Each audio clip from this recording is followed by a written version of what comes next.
മതം പറയും നിങ്ങൾ ഫാസ്റ്റ് ചെയ്യണം 25 ദിവസം 21 ദിവസം. പിന്നെ കണക്കുണ്ട് 21, 41, 7, 21, 41 ഒരു കണക്കുകളുണ്ട്. ഇതിൻ്റെ അർത്ഥം പ്രാർത്ഥിക്കേണ്ടതാണോ ഉപവസിക്കേണ്ടതാണോ? അല്ല. You totally get immersed into that person's love, beauty. ആ ഒരു അഡോറേഷനിൽ നിങ്ങൾ സമയം പോകുന്നേ അറിയത്തില്ല. ആ ഭംഗി കണ്ട് അയ്യോ ഞാൻ അത് നിന്ന് കണ്ട് സമയം പോയത് അറിഞ്ഞില്ല. ഇതാണ് ഫാസ്റ്റിംഗ്. ദൈവം നിങ്ങൾക്ക് വേണ്ടി ഹോൾഡ് ചെയ്ത് വെച്ചേക്കാം, നിങ്ങൾക്ക് റിലീസ് ചെയ്യത്തില്ല. ബാലിന്റെ ദൈവത്തെ പോലെ നിങ്ങൾ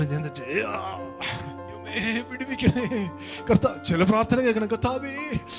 ഈ പ്രാർത്ഥിക്കുന്നതിന് തോന്നുന്നു ദൈവത്തെക്കാളും കരുണാമയർ ഇവരാണ്. സ്വന്തം പുത്രനെ ആദരിക്കാതെ നമുക്ക് വേണ്ടി ഏൽപ്പിച്ചവൻ അവനോടുകൂടെ സകലവും നൽകാതിരിക്കുമോ?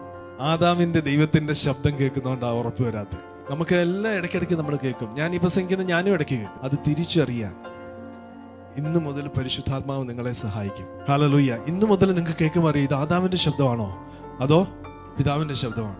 ആദാമിന്റെ ശബ്ദമാണെങ്കിൽ എന്നാണെന്നോ നമുക്ക് ഭയം, നിരാശ, അരക്ഷിതാവസ്ഥ, പിന്നീട് നമ്മൾ അങ്ങ് കിടന്ന് കഷ്ടപ്പെടാൻ തുടങ്ങും.